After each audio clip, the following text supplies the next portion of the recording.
Lectura del Santo Evangelio según San Juan. En aquel tiempo Jesús dijo a los judíos que lo perseguían por hacer curaciones en sábado: Mi Padre trabaja siempre, y yo también trabajo. Por eso los judíos buscaban con mayor empeño darle muerte, ya que no solo violaba el sábado, sino que llamaba Padre suyo a Dios, igualándose así con Dios. Entonces Jesús les habló en estos términos: Yo les aseguro, el Hijo no puede hacer nada por su cuenta, y solo hace lo que le ve hacer al Padre. Lo que hace el Padre también lo hace el Hijo. El Padre ama al Hijo, y le manifiesta todo lo que hace. Le manifestará obras todavía mayores que estas para asombro de ustedes. Así como el Padre resucita a los muertos y les da la vida, así también el Hijo da la vida a quien Él quiere dársela. El Padre no juzga a nadie, porque todo juicio se lo ha dado al Hijo, para que todos honren al Hijo como honran al Padre. El que no honra al Hijo, tampoco honra al Padre. Yo les aseguro que quien escucha mi palabra y cree en el que me envió, tiene vida eterna y no será condenado en el juicio, porque ya pasó de la muerte a la vida. Les aseguro que viene la hora, y ya está aquí, en que los muertos oirán la voz del Hijo de Dios, y los que la hayan oído vivirán. Pues así como el Padre tiene la vida en sí mismo, también le ha dado al Hijo tener la vida en sí mismo, y le ha dado el poder de juzgar, porque es el Hijo del Hombre. No se asombren de esto, porque viene la hora en que todos los que yacen en la tumba oirán mi voz y resucitarán, los que hicieron el bien para la vida, los que hicieron el mal para la condenación. Yo nada puedo hacer por mí mismo. Según lo que oigo, juzgo, y mi juicio es justo, porque no busco mi voluntad, sino la voluntad del que me envió. Palabra del Señor.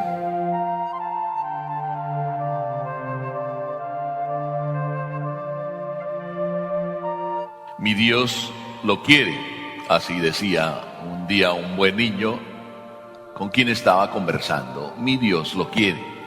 Estábamos hablando sobre cómo hacer para comportarse bien, cómo hacer para sacar buenas notas.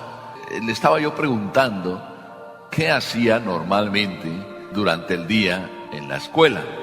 Y me empezó a contar todo lo que hacía en la escuela, cómo jugaba, estudiaba y cómo se esforzaba por hacer todas las cosas bien. Cuando él me estuvo contando todo de cómo se esforzaba por hacer todas las cosas bien, se me ocurrió preguntarle por qué hacía las cosas o por qué buscaba hacer todas las cosas bien. Y simplemente me dijo: porque mi Dios lo quiere. No andes diciendo mi Dios lo quiere, porque no es solo tuyo, es también mío. Mi Dios lo quiere. Una frase muy bonita, revelando cuál era la actitud de él de cara a Dios. Casi siempre, más bien, es al revés que nosotros vamos actuando. Alguno hace algo y le pregunta a uno: ¿y por qué lo hiciste? Porque me da la gana, porque eso es lo que quiero hacer. ¿Qué? ¿No puedo hacer otra cosa? Así a veces respondemos. No es muy común decir: voy a hacer lo que Dios quiere. Sin embargo, en este Evangelio, Jesucristo viene a decirnos algo bien importante. Jesucristo lleva en el Evangelio en estos días diciéndonos que hacía milagros, y casi todos los milagros los hacía en sábado. Y se metió en líos y en problemas por andar haciendo las cosas en sábado. Y querían condenarlo porque violaba el sábado. Y Jesucristo vino a decirles que acaso no es más importante vivir el amor y la caridad. Así de que el Hijo del Hombre, que es Jesucristo, tiene derecho no solo de saltarse leyes, sino que es más importante vivir la caridad, porque mi Dios lo quiere.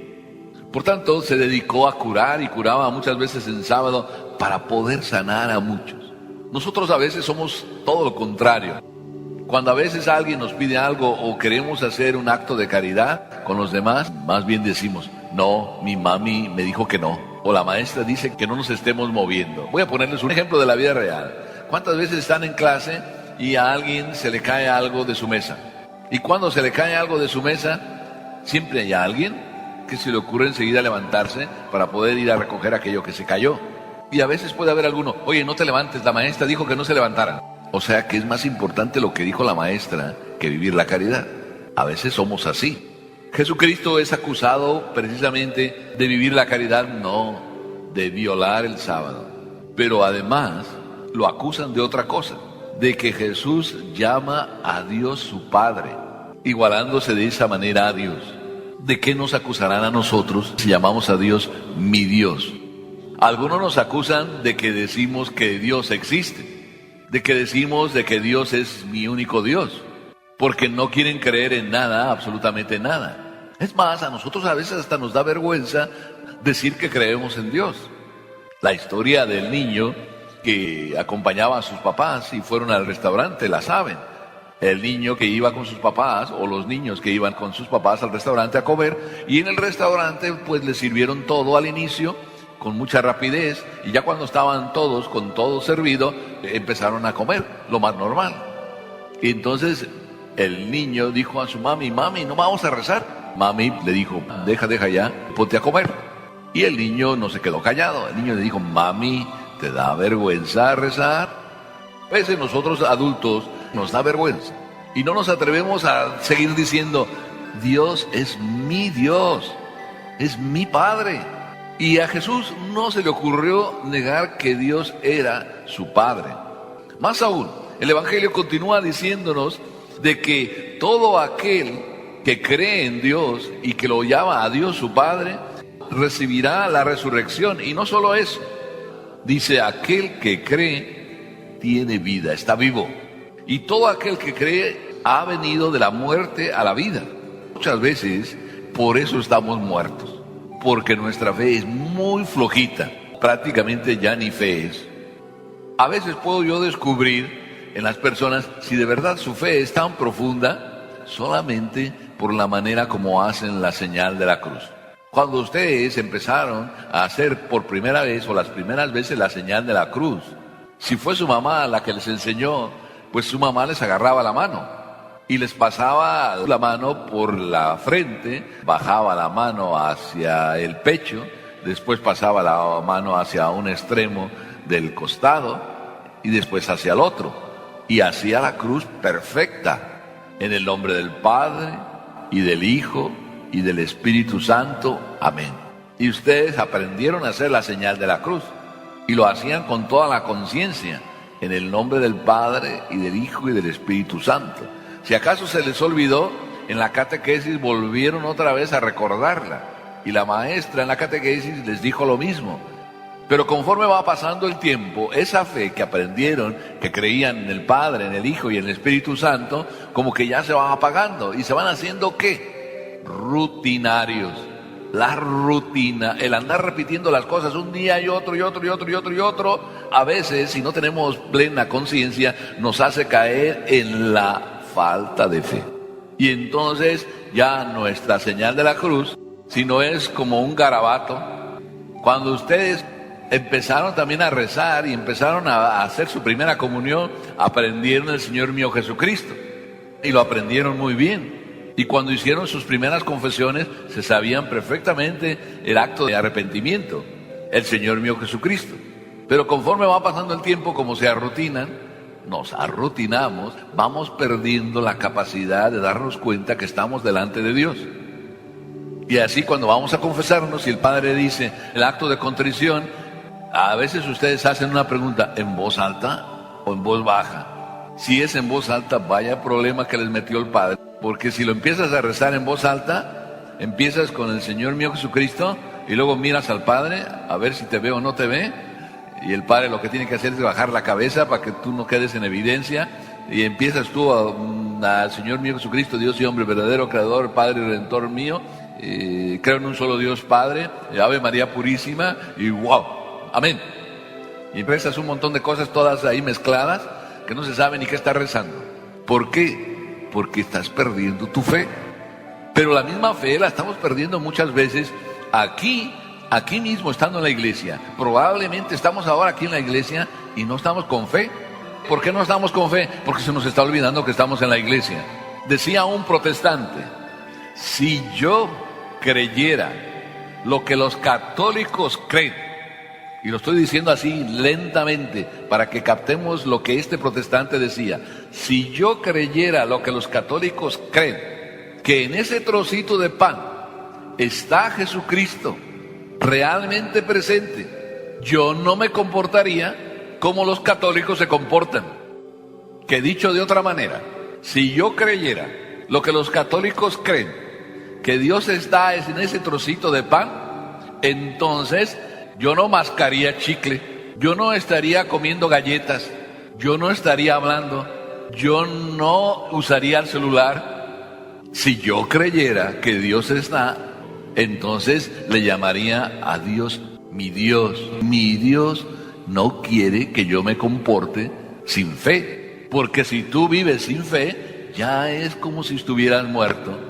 El que cree pasa de la muerte a la vida.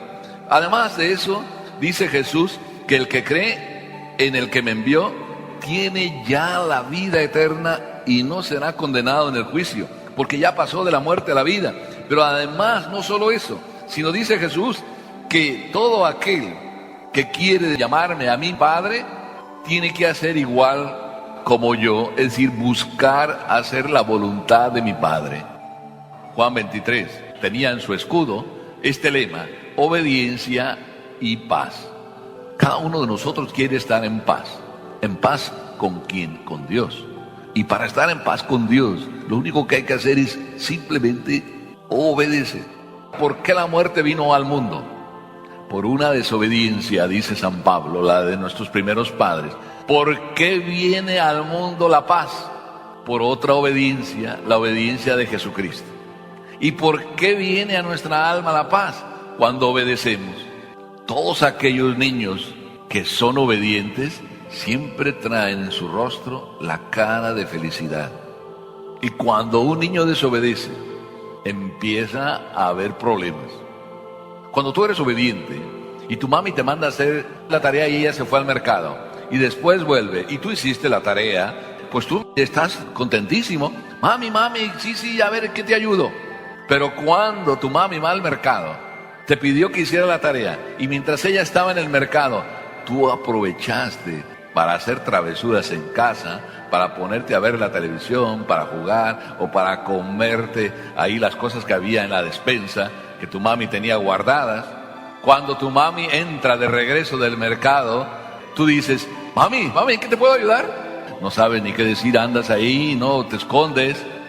¿Por qué te andas escondiendo? ¿Por qué no traes la cara de felicidad? Porque no obedeciste. El que obedece nunca tiene problemas. Por eso todos los hombres, cuando andamos con esa carota larga y tristes, es que no estamos obedeciendo nuestra propia conciencia, no estamos obedeciendo a Dios. Y por eso tampoco le llamamos a Dios mi Padre, mi Dios. Pues ¿cómo vamos a decirle mi Dios si ni siquiera le obedecemos? ¿Cómo nos atrevemos a decir a Dios: oye, mi Dios? Y Dios te va a decir: sí, tururú, sí, te lo voy a creer que yo soy tu Dios si no haces nada de lo que yo te pido. Por eso qué importante es que cada uno de nosotros aprendamos, sí, a decir mi Dios, pero no solo digamos mi Dios, sino mi Dios lo quiere. Y cuando yo digo mi Dios lo quiere, lo hago, porque mi Dios lo quiere. Y cuando yo hago lo que mi Dios quiere, entonces tengo vida. Y si tengo vida, no ando como muerto, ando siempre alegre. Y eso es lo que deseamos hoy y siempre.